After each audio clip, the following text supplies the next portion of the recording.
living in an artificially induced state of consciousness that resembles sleep.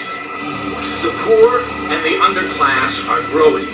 Racial justice and human rights are non-existent. We have been lulled into a trance.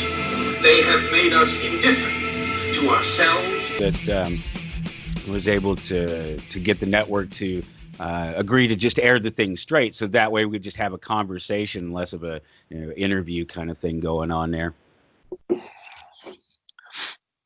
All right. Well, good. All right. Well, let's roll this thing. Welcome back to the show. It is Toward Anarchy, and we do this thing live every Sunday, 1 to 3 p.m. right here on the Republic Broadcasting Network, 1 to 3 p.m. Central Time. And I bring in a guest and talk to him for an hour and just hang out and have some fun. And that's what I'm going to do today. And my guest today is John McAfee. And of course, you know him. He's the enigmatic entrepreneur, madman, booty lover. He's technology guru. And you know what? I thought it would be kind of fun maybe to play a little game of word association just to sort of break the ice, the interview ice, and have a little bit of fun. So you're familiar with the game. So like if I were to say, no, I've had many shrinks. Okay. But anyway, go ahead. Let's do it. Well, thank you for joining me on the show. I really appreciate your time. I know as someone who lives my life sort of minute to minute in my career, as it were, on the radio, time is really important. And I know there are a lot of people who want a piece of your clock right now. That's right. Let's shoot those words. Let me do the association here. Yeah, let's do it. My shrink, sorry. Right. For the next time you see him. Okay, so the first, I thought, taxation. Festering pustule. Oh, beautiful. I would have also, of course, accepted theft. Theft. Taxation is theft. Yeah. I mean, okay, that's all of that. For me, since I'm on the run because of it, is a festering fucking pustule. I am sorry. No. The IRS and the SEC now, they're killing America, people, for fuck's sake. I'm sorry. Word association. Next word. No, that's all right. Yeah, absolutely. And that was my point in doing this, is I figured that it would make for great conversation, bring up some things. We'll stay with this because I have something to say. Can you give me 1 minute? Yeah, absolutely. Tell me. Here's the real problem with taxation, income taxes specifically. It returns us to a feudal society in which we are, in effect, owned by that agency to which we owe a percentage of our labor. What's the difference between being a full-time slave and a part-time slave? And the kings used to come around 1,400 years ago and say, you look strong. You're going to work for me for 3 months. I'm building a latrine in my castle, and you're going to dig the fucking holes. And that's what it was. Tell me what the difference is between taking your labor and the fruits of it. Is it not the same fucking thing?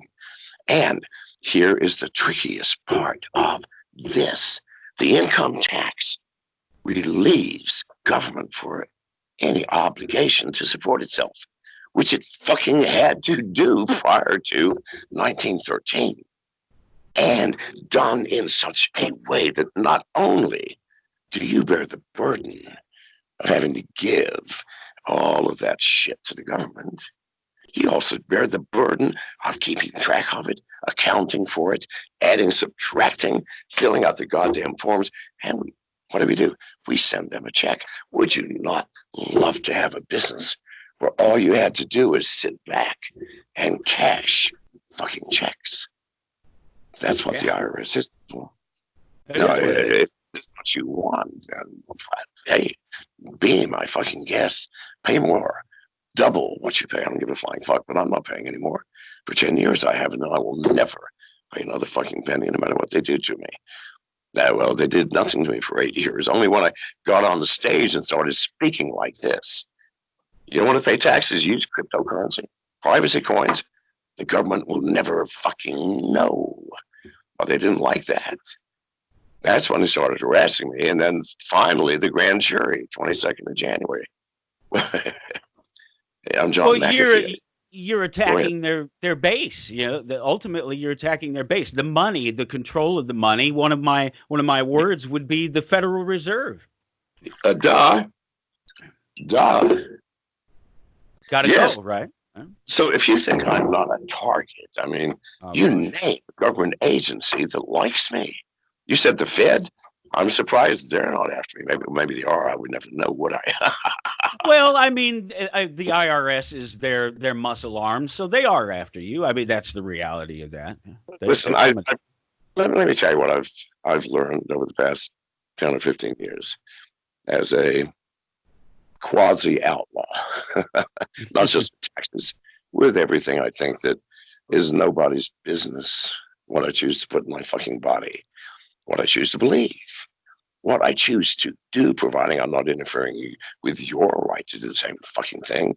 And listen, I'm the type of person, if I'm going to do something, I'm going to get the fuck away from people, not go out and interfere with them, right? Get away, invite the people who want to play. Now, is that not what libertarianism is? So, I'm sorry, you're not libertarian, you're anarchist, which, Well, listen, I live in a state of fucking anarchy and not right. my own. The anarchy of the existing goddamn. If you think that's not anarchy, you got the CIA fighting the FBI, fighting the NSA. You've got congressmen fighting congressmen, presidents vying for a seat, which means fucking nothing. There's no power there. The power is in the information that's fed to these presidents. In any case, I'm off on a No, fucking no, no. rant, and That's fine. I don't mean to be. Let us get back to taxes, shall we? Well, okay. So, what if I were to say, Jeffrey Epstein? Oh shit! No. Well, I saw you talking about it there on Twitter just here the last couple of days at official McAfee on Twitter. I'm an old man, and I founded the world's largest computer security company back in 1987. Now, I could not have done that if I did not know how to break into everything in the world. I mean, would you buy a safe from a safe manufacturer that could not crack his competitors' safes? I wouldn't. I think, motherfucker, you don't know shit. If you didn't crack their safe, what's in yours? I'm not going to go theirs, okay? Because they claim to be able to crack yours or whatever. No, no, I could not have succeeded. I succeeded because I knew what I was doing. I am a white hat, but I am also a hacker, people, of the highest fucking order. And if anybody has yet not figured that out, well, how have I survived for 15 fucking years with the police government? We just got out of jail in the Dominican Republic, Janice and I. They were trying to, listen, the Bombers tried to send us back to America. We escaped before they could arrest us. Cuba, thank God for Cuba in the Western goddamn hemisphere. Why? They don't give a flying fuck what the US wants. And so after a month and a half, they brought us into a general's office. And I mean, not forcibly, but we had no choice. It's Cuba. And so, and the general was so apologetic, and he had a translator. He spoke no English, but the translator, a young girl, I'm sure he was fucking her, but anyway, she had spoke perfect English. And through her, he said, Mr. McAfee, we know that you're a friend of Cuba. Well, that means if I'm an enemy of America, well, of course, I'm a friend of Cuba. Well, I didn't answer that, didn't say anything. I'm going, well, whatever you want. But because, however, the United States has unofficially requested that we return it to the States in exchange for easing. Now, 1 week before I was called in, warships appeared right off of Havana fucking harbor. 15. It was in the press. If you doubt me, check it out. And you'll also notice that 1 week later, McAfee and tribe leaves Cuba. No. And they said, but they're not going to do anything. They never have. This has been going on Well, for 58 years. So anyway, said, however, you have to leave the country within 72 hours, please. okay. Otherwise, it's an embarrassment to us. We packed up and left. We didn't tell anybody where we're going. We 4.5 days at sea. We pull into the Dominican Republic and we are arrested before we can get off the fucking boat for bogus crimes. And they said, Mr. McAfee, do not worry. We are not going to harm you or imprison you. We're just going to send you back to America as an undesirable. Listen, people, if you think this is the first third world democratic, uh, I hate to say this word, it's a horrible word to say, a democratic dictatorship, which is what Belize was and what all of the fucking Caribbean is.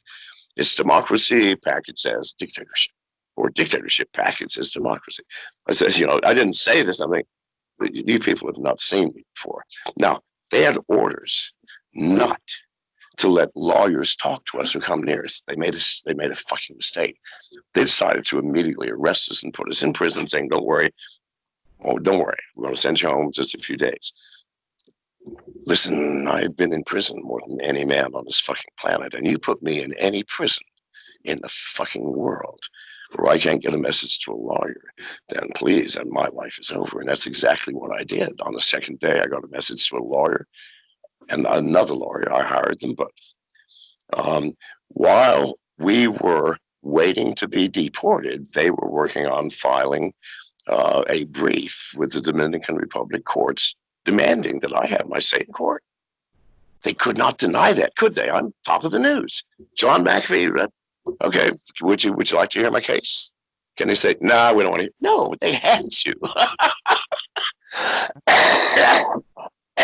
4 days later, they're putting Janice on the airplane. And the lawyers come running in with the fucking papers. Now, the world changed at that point because they broke every law. Bogus complaints again. They never let us talk to customs. And then they charged us with failing to declare our weapons to customs. That was clever. But no, not so much when it hit the courts, because they had documented every fucking thing. Why? They weren't going to make a mistake that the U.S. could say, "You motherfuckers fucked up," and let him get away. It was on everything. It was videoed by 15 different people. Everything changed. They took us out, took us to the airport, to the VIP lounge where we were served with white-gloved people in fucking tuxedos. Yes, they still do that in Spanish countries in the Caribbean. And fed caviar and champagne. And a colonel from the fucking army sat with us, apologizing and making sure we were happy and making fucking sure that nothing happened to us in the Dominican Republic before we got on that goddamn plane for London. On the way to London, John, we'd been running for 7 fucking months together. Now we've been running much more than that, but this is serious on it from the U.S. government and its long arms. I said, "Baby, we can't run forever. We got to stop." And we did. We went into hiding and running, by the way. You think that's the same thing? Oh, fuck no. I was running. I was in the Bahamas going, "Come and get me, motherfuckers," knowing that they would soon. But I am slicker than you, pricks. And tweeting and even calling on Twitter. The IRS is a festering pustule on the face of America. Well, and I'm on the run. And then break one, then I'm in Cuba. I'm doing the same fucking thing for a month and a half. I didn't get a chance in the Dominican Republic. I admit they were a little bit slicker than I thought. I barely got out of that. But now we're in fucking hiding. We're still thumbing our nose, but not from the top of some beachhead in the Exuma Island in the Bahamas while fishing for tuna. No. We're seriously underground. We can't have telephones. We haven't had a telephone for 7 months. Can't allow them in the building. Can't go near them. Well, it's a telephone that, Jesus, if we had a telephone, we would be caught in 30 fucking seconds. That's how they find you these days, people. You don't have a phone. The CIA, the FBI, the authorities are bumping around blind in the dark into each other and tripping over shit, and they will never catch you. You have a telephone, you're dead fucking meat. And I've talked too long, so please give me the next word. No, that's fine. That was the whole intent of doing it anyway. Let's see. Let's pick one. Let's pick one that'll trigger you. How about Showtime? Listen, I haven't watched that documentary. I haven't either. Neither do I give a shit what's in it. I mean, people tell me stuff. It has not hurt me that much, I promise you. There's no such thing as bad press, people. Really. I mean, I'm serious. I don't know what it is about the public, but the public is not right in the head. I mean, here's an example. I test this constantly. Okay, a year and a half ago, I published just a single tweet. I've been fucking whales. It got 37,000 likes and, and 7 million impressions. So, no, check it out. I can even read the tweet. Yeah. I started. Enough of the whale fucking is non-consensual nonsense. A humpback whale is 70,000 pounds, 50 feet long, can dive to a depth of half a mile and smash a ship with a single swipe of its tail. If a human being manages to fuck one, you can damn well better believe it was consensual. Now, no one said whale fucking wasn't consensual. I made the whole thing up. And then so later on I can say, yeah, here's how I fuck whales. So we kept doing polls. 3 months into this madness, it became a meme. 3 months in, 50% of the people believed I had fucked something 70,000 pounds of weight. Now, please, if they will believe that, then holy shit, who are these people? It scares me as a great grandfather and someone that's looking on all you young folks in issue to the gentleman speaking to me and everybody out there more than likely could be my children. You're breaking my fucking hearts, really. No wonder the government has you by the short curlies. I mean, they will tell you anything. And even the government itself is as gullible, if not more than you.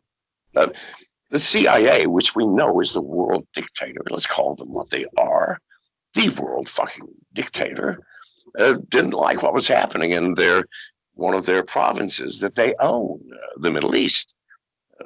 Saddam was gaining power. That was not in their plans. Now, I know the exact situation and everything that happened. There was a meeting. And listen, bombing Iraq into the Stone Age is not something that even the director of the CIA was even involved in. This is a middle-level plot hatched by the people in charge of the Middle East. Someone said, hey, get that shit in line. And so they had a meeting, and they said, well, we have to just bomb Iraq back in the Stone Age. Ted, you and Jake, you know the president. Make it happen, and I want the bombing started. I mean, tomorrow. Are we clear? Because you don't know what's going to happen if we fuck up. It's the CIA people. People disappear, even within the CIA. Now, so they walk into the president's office, and Jay goes, what the fuck are we going to do? That was, shh, I got it. We're going to tell them they got nuclear weapons, intercontinental ballistic missiles, and there's an imminent attack planned on London, our closest neighbor. Now, we know that Bush loves London. He's been on that goddamn Ferris wheel to tell him that tomorrow morning by noon, perhaps, London would no longer exist. A nuclear cloud would hover over it, and that Ferris wheel, well, vaporize in the first blast, Mr. President. And I swear to Christ, this is how it fucking went. And so they go, and Mr. President, please sit down. We regret that there's information of such an importance that we will have to ask you, please, to abandon all thoughts of everything else for the next few minutes, Mr. President. Iraq has nuclear weapons with 100% certainty. And as we told you earlier, they do have ballistic missiles capable of reaching our closest ally, London. And we also have information that there may be, sir, an imminently planned terrorist attack. Nuclear weapons launched from Iraq, from their bases. Now, Mr. President, it's not our job to advise you. Not our job at all. We are merely the passers of information. That is that we are messengers and nothing more, so we can't advise you on this, sir. I'm just glad, sir, this is on your shoulders and not on mine, because I could not bear the weight. And again, Mr. President, I want to make sure you understand the urgency of this. I mean, within 18 hours, our closest ally might no longer exist. Now, what the fuck is he going to do? Did he have a choice? No. The bombing started. The next morning here, night there. Who gives a flying fuck? No. Presidents have no power. And by the way, for those of you who do not understand history and may not have got the nut of this issue, there were no nuclear weapons. Everybody in the fucking world knew there were no nuclear weapons. The American people knew there were no nuclear weapons. Who did not know that there were not nuclear weapons? The president and fucking Congress. One team to the president, about 300 people to inform the congressmen, the senators, and their goddamn staff about the critical thing that our president has to say. We have to tell all of you in Congress, England, our closest ally, may just disappear tomorrow if we do not take action. Well, fuck me, what are congressmen going to do? No, they got the power, people. And even when they don't lie, in fact, I promise you, it is far easier to lead someone by the nose by telling them the truth than by telling them a lie. It's just if you have all the fucking truth, well, you give them the truth you need. What truth is there? Listen, is this a lake? Can you swim across? Hang on, this is another thing. What does it mean? Okay. I'll give you an example. I'm asking you a question. This lake here, you can swim across it, right? Okay. Oh, yeah, absolutely, right? And you don't know anything about where the fucker is, and they neglect to tell you that, well, it's in Siberia, and you can only swim across it for 3 hours in July, and only part of the way. No, please, that's how it fucking works. So you want them to put a swimming pool there or a beach resort? You can swim? Oh, fuck yes. Got sun? Absolutely, Mr. President. No, please, God. I can package truth in any single monumentally motivational point to do anything if I have the truth. And if I don't have the truth, then truth won't fucking work. Like, listen, he said tomorrow morning. Do you realize how long it's going to take us to weave a truth package? No, lie, nuclear weapons. Please, people, we're paying attention to a charade. It doesn't matter who sits in the Oval Office. Our system of government is like a car with a broken fucking steering wheel. It doesn't matter who sits there. Please see this. It's going to go where it wants. And telling the president to take a left or a right or put on the brakes. He's in a toy goddamn car attached to a tractor trailer being driven by the real fucking power.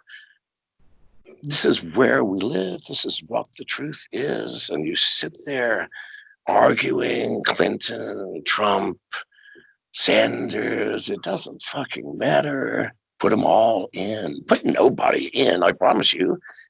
Actually, with nobody in there, the CIA would have a wonderful fucking time, right? We probably have a better world. I don't know.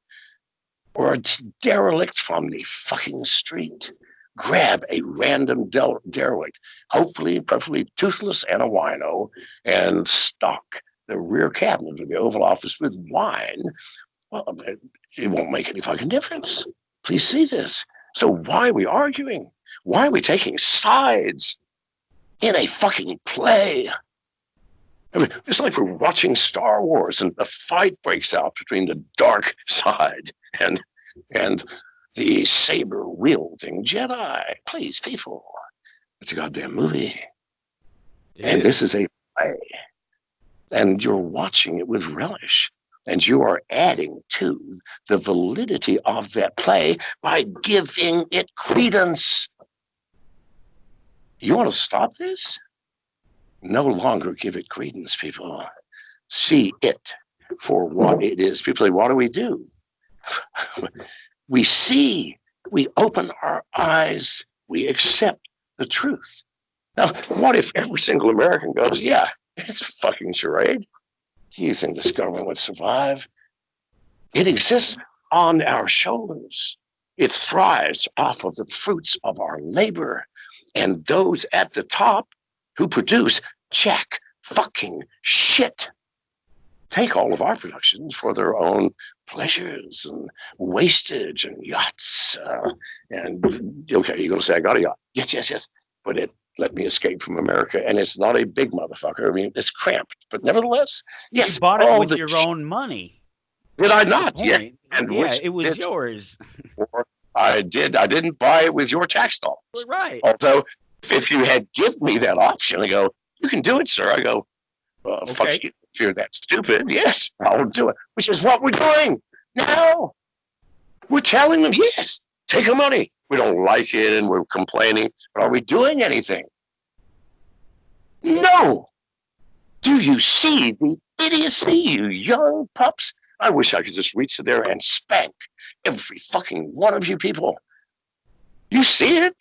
You talk about, oh, I complained. Well, do something about it. Wake the fuck up and wake up your neighbors. And when we are all watching, not the screen, but we're turning around and we are watching the fucking projector, then this world will change. That's a good way to put it. Watch who's putting on the movie instead of watching the movie. And we do. We have a sleeping population that doesn't want to pay attention. Look, the ramifications of paying attention and doing what you should do come with costs. They come with physical costs. They come with mental costs. They come with dollar costs, and the people don't want to do it. They can pretend that it's okay to take from other people because they don't actually have to take from other people. They just pass a vote. They show up. They do the least important, least amount of work that you can possibly do to bring about change, which is show up at the polls and vote for somebody else to do something for you. And they think that that's all right, that it's okay because they passed the buck and somebody else is going to do it for them. They're going to steal for them. They're going to kill for them. They're going to chase people like you around the world. And they do. They do chase people like me around the world. I'm an eyewitness. There are not many eyewitnesses to this fact. You hear it and you read it and you cogitate it, but I'm one of the few fucking eyewitnesses. I'm talking to you. And you don't have a clue. The horror of the American system of justice and government. Justice is gone. We've created a police state by allowing the officials to own all of the information, and what they don't own, they just take. They have to look into our bank accounts, our telephones, listen to our communications. No, that's fucked up, people. We should be listening to their communications and looking at their fucking bank accounts and seeing where the fuck is this money going. Do you see how reversed and upside down this is? Yeah. People should have absolute privacy. Government should have zero fucking privacy. They work for us. Wait. So I'm going to give you a third of my fucking income, and you're not going to tell me what you're doing with it? Other than in general fucking terms, we're doing the best for you, Mr. American citizen. Well, I've paid it over $50 million goddamn dollars in taxes. I have not received my $50 million in services. Will you please reimburse me what you owe me? No, try that. No, that ain't gonna work. People, stop sleeping, because you can't sleep forever through this. I mean, it will reach a point where your lives will be intolerable. And at that point, they will be intolerable because you have finally woken up to the fact that you are a slave. And it may be too goddamn late then. It's not too late now. Stand the fuck up. Speak the fuck out. You don't have to do what I do, thumb your nose and go into hiding and run literally from people with guns and spend time in jails.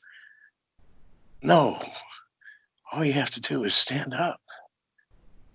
Tell your neighbor, do you see, Fred, what's happening here? Do you see, Joe, Sarah, Mary, all of you?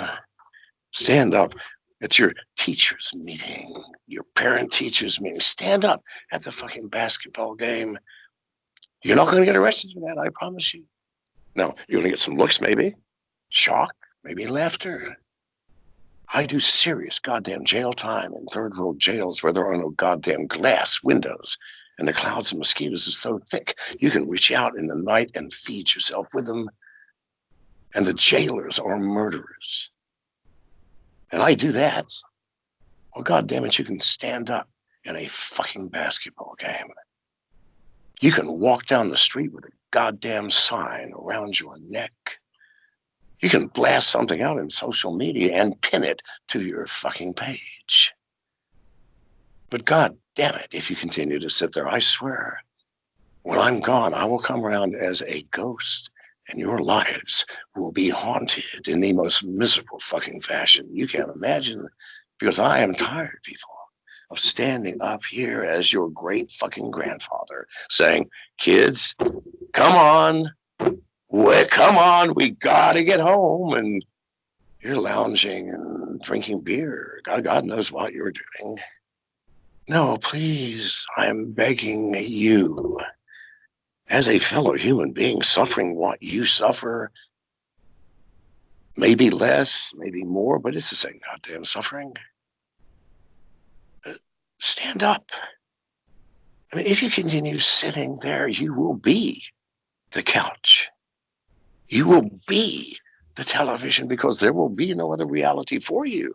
The sensation of the sofa and the soothing sounds of CNN, or if you're of the other persuasion, of Fox News, or I'd rather you go on Pornhub, for fuck's sake. I mean, you'll wear yourself out from that eventually. I mean, you masturbate yourself into oblivion. Oh, fuck me, I want to go see a movie or go outside and have something. No, I'd prefer that, because you can't escape the CNNs and the Fox News, the left, the right, the good, the bad, the saviors, and there are none. Trump is not. Sanders won't be. There can't be a savior in a broken fucking car. Some savior take over the wheel. No. You got to save yourself, and you do that by just getting out of the fucking crashing automobile before its speed is too great for you. Stand up, America. Like, and whether or not you do, I will continue, even to the point that I become foolish, senile, laughable. You think I give a flying fuck compared to the better world I am trying to fucking give you? If you do not pick this fucker up, you're going to have one pissed great-grandfather when I'm gone. Well, it is your job as the patriarch to try and lead us on the right path and send us down the right direction. I think you've done a really good job of it. I'm not going to pretend that I know about you, because I don't think anybody does. I didn't watch the movie, and I didn't watch it because I assumed that it couldn't tell me about you, the real person. No, it couldn't tell me about me, which is why I didn't watch it. It's a total waste of time for me. And there's a new one? Going to explain a new one. Now the new one, I think the new one's going to be fine. Yeah, it's starring, excuse me, Michael Keaton and Zac Efron, and it tells a very simple story of 1 week of my life when a Wired magazine reporter, his real name I will not say because I don't think the movie's saying it, but you can look it up. Josh Davis. So anyway, came down to spend a week with me for Wired magazine, writing an in-depth story.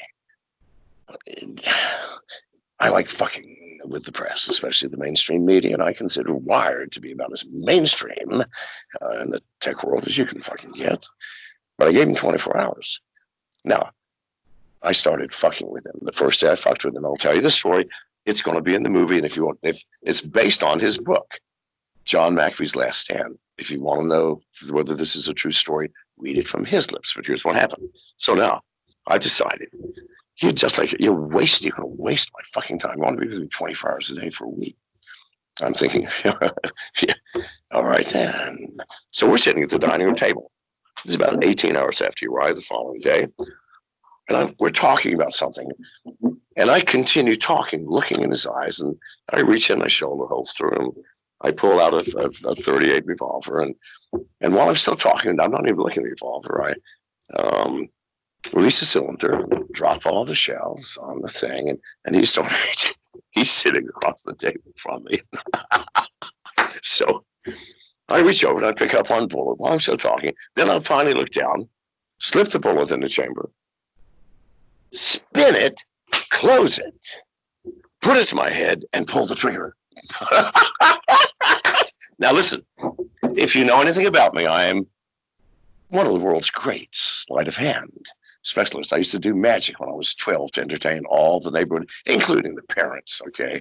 I mean, I could do things like, you could break I'd wrap a toothpick in a handkerchief, you could break it into a million pieces, and I'd shake it and it'd come back whole. No, I'm good. So listen, I was in no danger. I knew what I was doing. I clicked it, jumped up, his chair fell over, stumbled back against the wall. And I go, Josh, what's wrong? You have to do this. What, Josh? Spin, click, bam, nothing, click. Now, and he's freaking out. Then I say, it's okay, come on, let's go outside. I got the gun with me. And I go, let me unload the gun. So I pointed at the sand, pulled the trigger, huge explosion, sand flies everywhere. Well, obviously, on the walk out, because he's not paying any goddamn attention to anything. I could have swapped the gun for a bazooka. He wouldn't have known. So now, he actually believed that's what I did for real. And so I thought at that moment, said, dude, if you think that is being fucked with, you just wait for the rest of this week. Now, he unraveled. And I'm going to tell you what I did. It's all in the book. He literally, so this movie is all about him coming down and unraveling because I'm fucking with him because he's not an honest man. He's a goddamn mainstream media person, and all he wants is a goddamn story. He does not want human communion. Well, don't fuck with my time if it's something you want from me other than my time. Do you understand? Well, that's the worst of sins. Well, listen, you do the worst of sins with me. I will fuck with your head to the point that you don't know what's up or what's down. So he unraveled, went home and wrote the book, and now they're making the movie. I mean, how can you fuck that up? I mean, really, it's the movie has a 1 week period, okay? Him arriving, and then him being ushered onto a plane in a jelly of pus. So. That's great. I just can't even imagine. I thought maybe it would go. I saw some other movie that was was like a Rolling Stone journalist who went and spent a whole bunch of time with an author, and they were going through the long form process. And I thought, oh, this could be an amazing thing. But obviously, you didn't think this guy was straight up at what he was trying to do with you. Straight up, he did. Listen, he said, "You want to get to know me?" No, he just wanted to write a fucking story. Anyway. That's neither here nor there. But let me tell you, while I was in Belize, listen, only stupid media people fuck with me. But so I got a call at midnight in Belize from a, and you can, this is still on the web. I'm not making this shit up. From a woman working, writing for the Village Voice, and she wanted some input on a lawsuit between Greg Gabuccio and Bikram Chowdhury. Bikram Chowdhury is the hot yoga billionaire, okay, that has the hot yoga things all over Hollywood and so on. Anyway, I don't know shit about it. I mean, even though one of the people in the suit used to be one of my yoga students, but fuck that. Anyway, so I was pissed that she called me. She made the mistake of saying, but okay, so what are you doing these days? I said, oh, well, I've started a brand new pseudo-technological venture. We call it Observational Yoga. She goes, what's that? I said, well, listen, you're not going to believe this, and I'll explain it to you. But basically, we charge lots of money, and people come in and sit in easy chairs. We serve them wine and cheese and canapes. And on the stage, we have the finest yoga professionals in the world doing a 1-hour yoga class. Now, we have discovered that by sitting and watching, if you're relaxed, if you're in the proper state of mind, you get exactly the same benefit as actually doing it. He says, well, how can that work? I go, well, please, you've watched horror movies, haven't you? Yes. Now, in that horror movie, did you not feel fear, horror, shock? Yes. Were you doing anything? You were sitting down. You were watching. You were engaged in a movie. Your body reacted. Same thing. You learn through osmosis. And she goes, wow, does it work for anything else? I go, yes. As a matter of fact, we've been testing for 6 months our observational weightlifting program. And we have people sit in a relaxed chair. Now, anyway, I won't go on the whole thing. Oh, it's Finally, she said, does it work for everything? I go, no.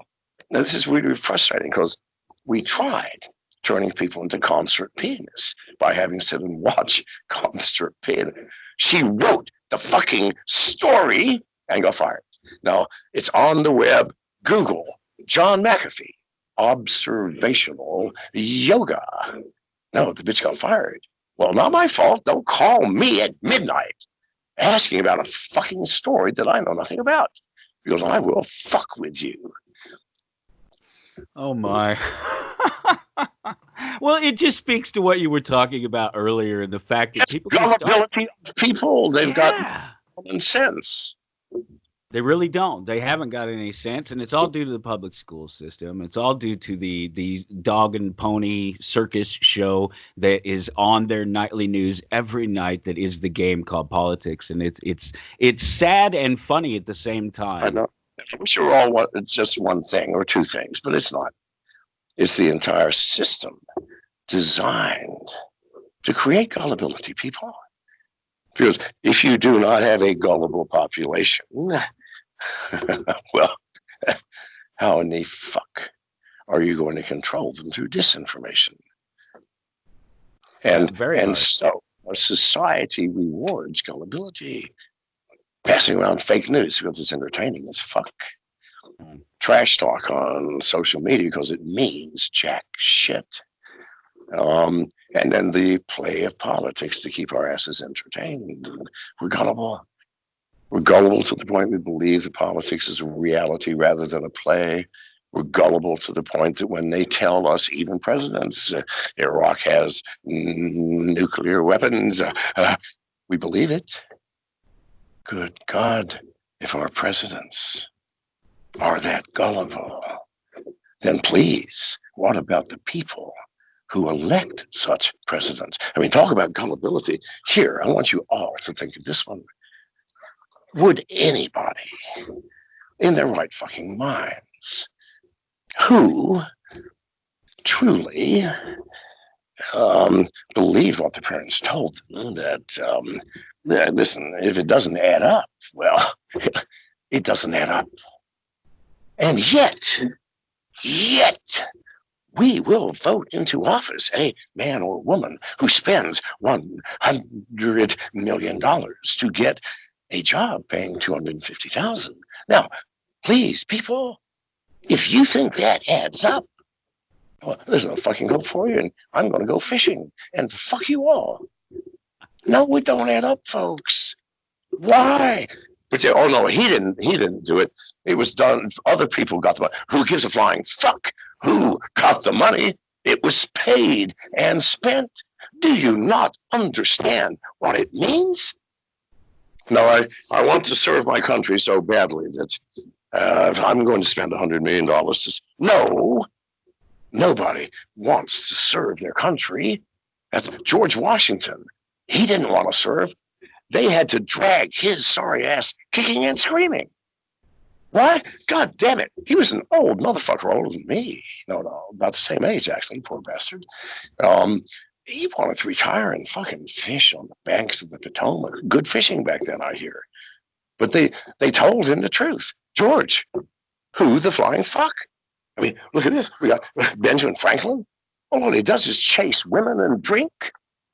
Thomas Jefferson can't find his fucking glasses. John Hancock? Well, yeah, he got a pretty handwriting, but motherfucking hell. Listen, he's got so many women pregnant in this town, he has had to move 10 times. Please, George, you are the only. They shamed him. They shamed him. drug him kicking and screaming. Well, that's how we should get presidents. Don't you goddamn see it, people? Please. You want to elect someone that wants the job?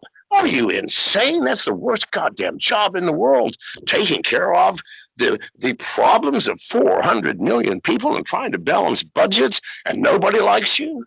And half the time you get whacked by somebody. So good God Almighty, nobody wants that job that should have it. You want to get the people to go, fuck no. And listen, Harry, you're the one. If you don't do it, I swear to Christ, we will shame you forever. It's 4 fucking years, Harry. You don't have to run again. Do it now, right? Dwight Eisenhower was the last goddamn president. That man was the supreme Allied commander in the bloodiest, most horrific war this world has ever seen or imagined. God damn it. It was the worst demotion in the world to be president of the U.S. after Supreme Allied Commander, good God Almighty. But he was shamed. Who the fuck else was there then that had any goddamn talent that didn't want to do the job? He did not. And what did he tell us when he left office? America, beware of 2 things that are stealing your freedom and will continue if you let them: the CIA and this military-industrial complex, which is nothing more than the money producer for politics. And now it's just the money producer for the CIA. But yes, did we listen? Oh, fuck no. I mean, he couldn't have known what he was talking about. Number one, he had no goddamn charisma, and he did not. I mean, the generals don't tend to have charisma, now do they? They don't particularly need it. You do. Yeah, not much charisma is needed.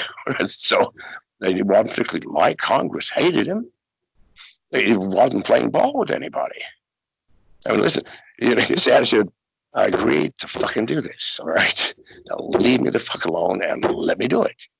God damn it, the last one we've ever had, and everybody else wants it to the point you're going to spend $100 million, and you, my ignorant fucking children, are going to vote for them, aren't you?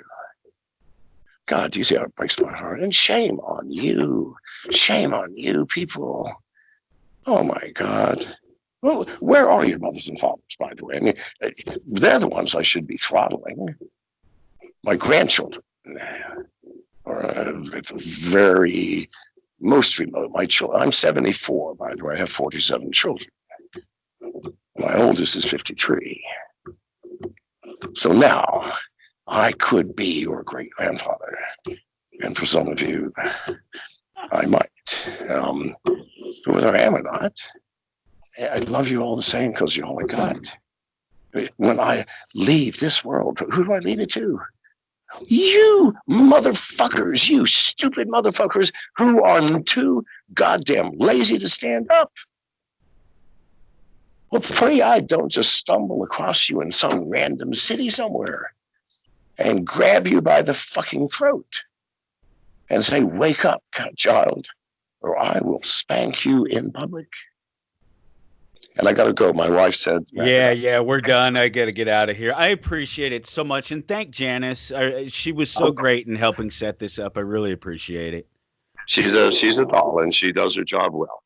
Yeah, and I guess she knocked it out. Please thank her after this, if you will, because I will, you bet. It's a hard fucking job. Well, and then it's funny because, of course, I got in ahead of your announcement that you would go ahead and visit with people on their podcast. So I actually am the lucky one. I feel sorry for her now and all the people that got to try to work it in. It's getting intense, so. Yeah. Well, good luck with it all, and thank you. Do this again if you think there's any value.